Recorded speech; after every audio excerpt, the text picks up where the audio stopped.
الله أكبر.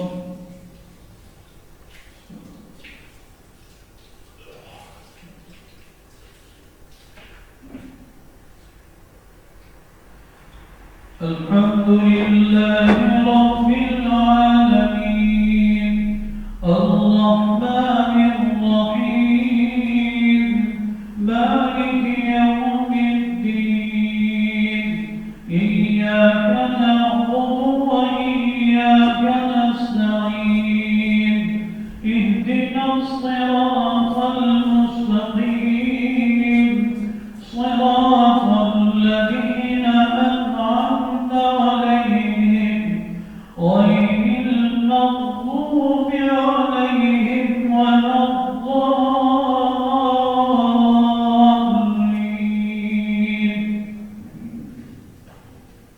ولقد آتينا لقمان الحكمة أن اشكر لله ومن شكر فإنما يشكر لنفسه ومن كفر فإن الله غني حميد.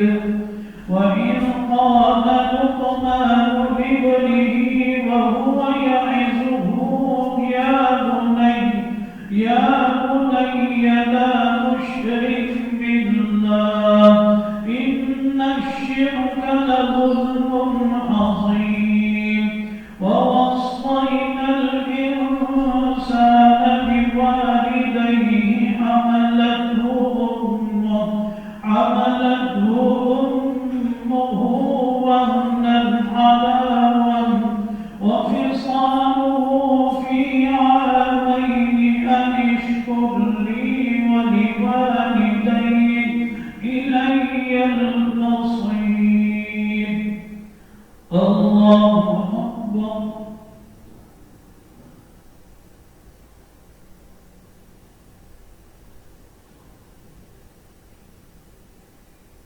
سمع الله لمن حمده. الله أكبر.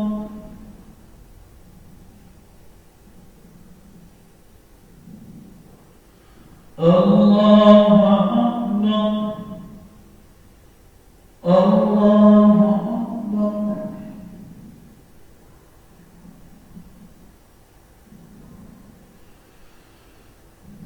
الله أكبر.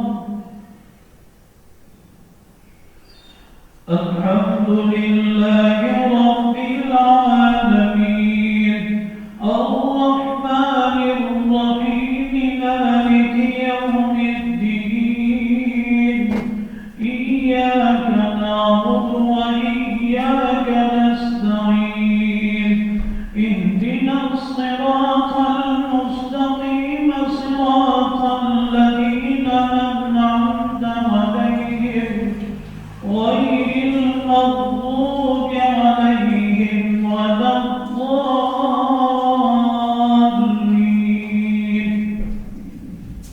وإذ قال لقمان الحكمة أن اشكر لله ومن شكر فإنما يشكر لنفسه ومن كفر فإن الله غني حميد.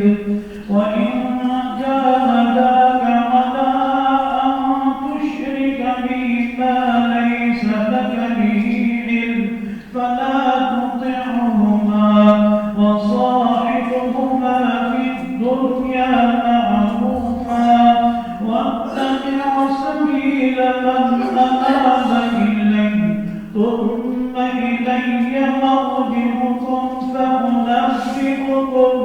فأنبئكم بما كنتم تعملون.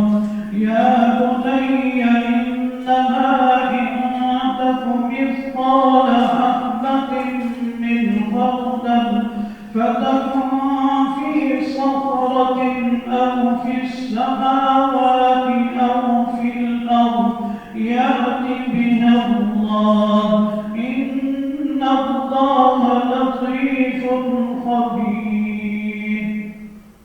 الله أكبر.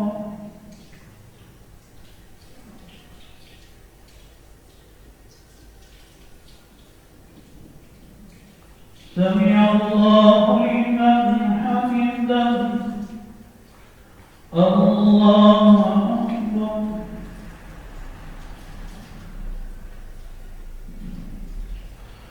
الله أكبر. الله أكبر.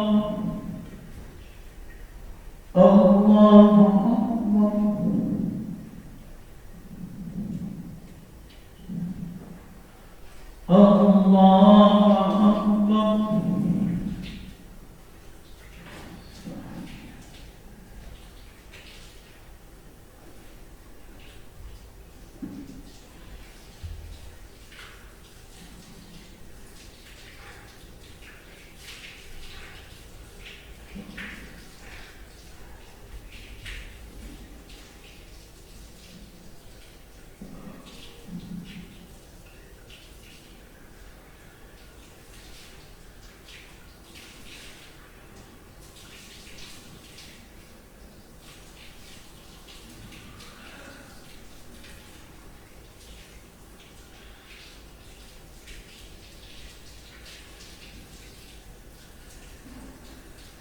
السلام عليكم ورحمة الله.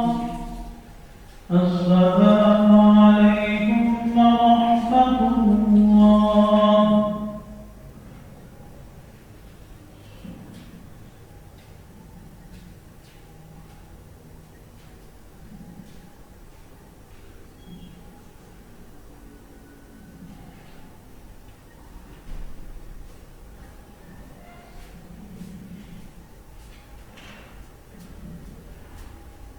بسم الله الرحمن الرحيم.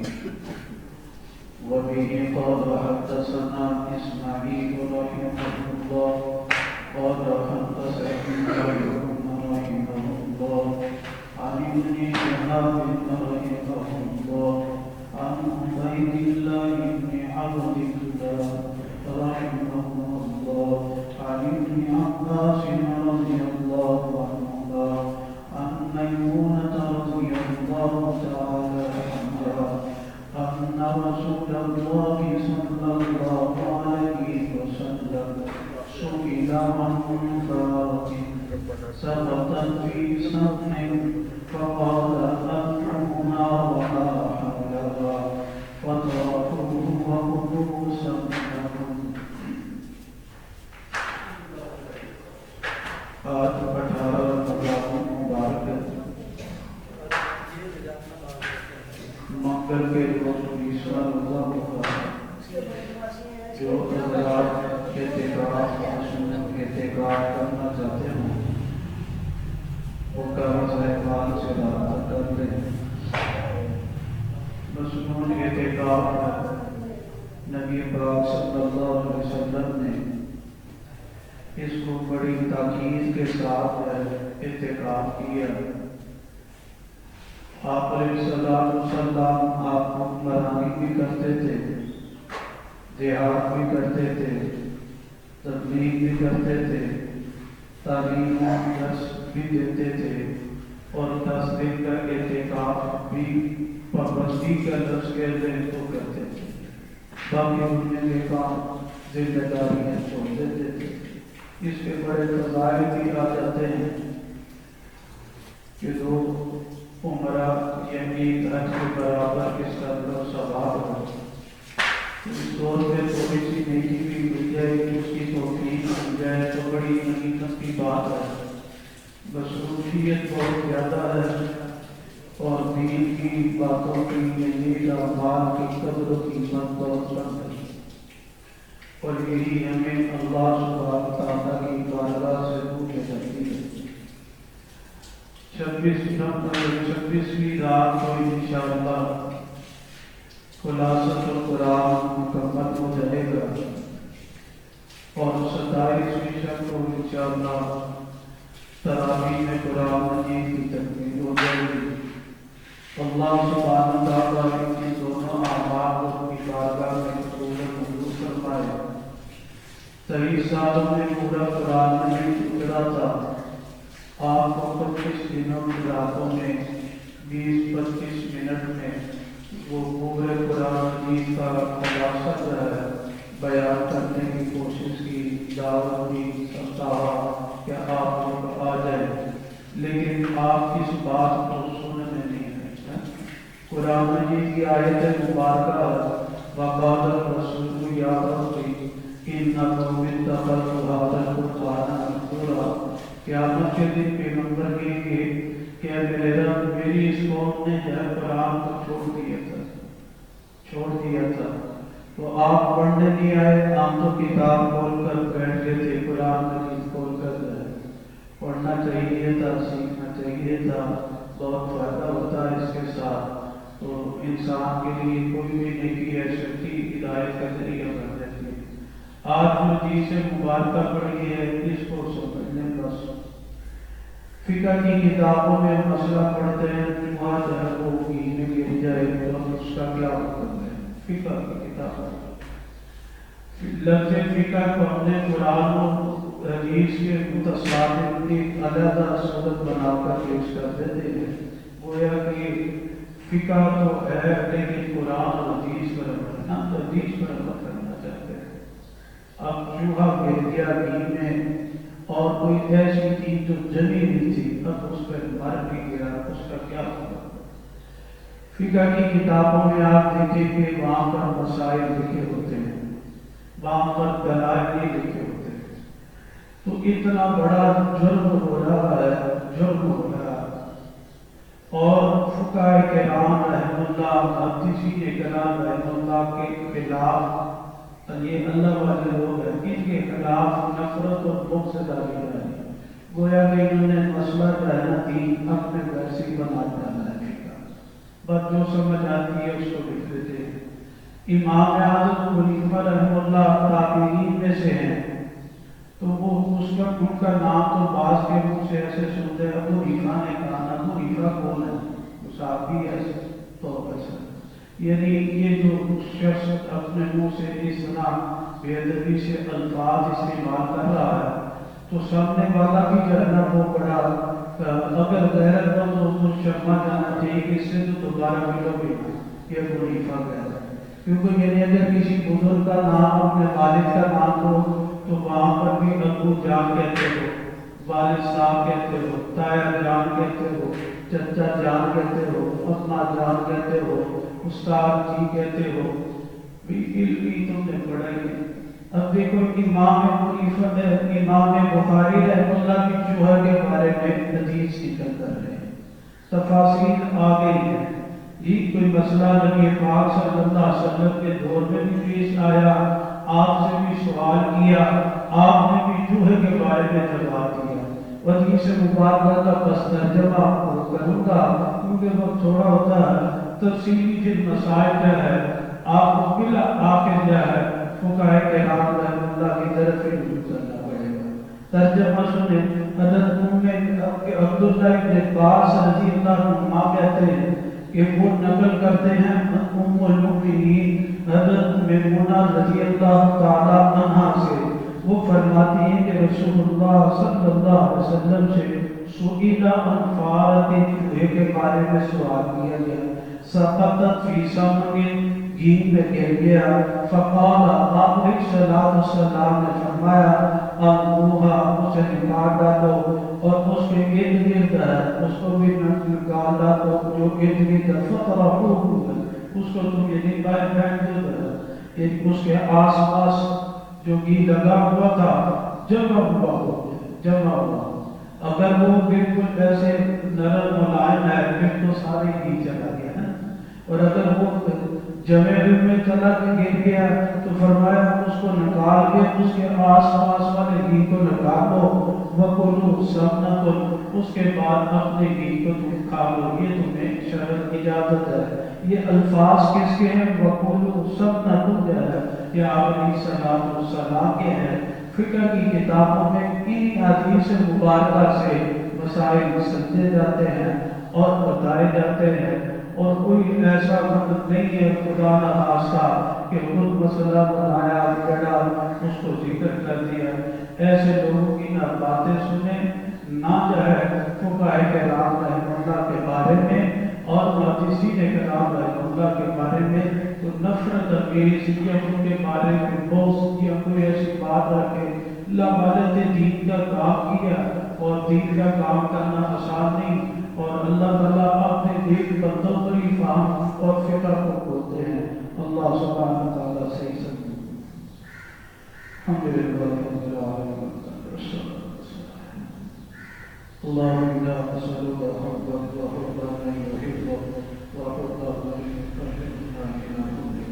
اللهم باعد بيننا وبين الخطايا كما باعدت بين المشرق والمغرب. اللهم إنك عفو تحب العفو فاعف عنا. اللهم احفظنا من كل بلاء الدنيا وعذاب الآخرة. اللهم احفظنا بما حفظت بإذنك. اللهم انصرنا بما نصرت به الرسل. اللهم إنا نسألك من فجاءة الخير ونعوذ بك من فجاءة الشر. وصلى الله تعالى على خير خلقه سيدنا مولانا محمد وعلى آله وصحبه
أجمعين.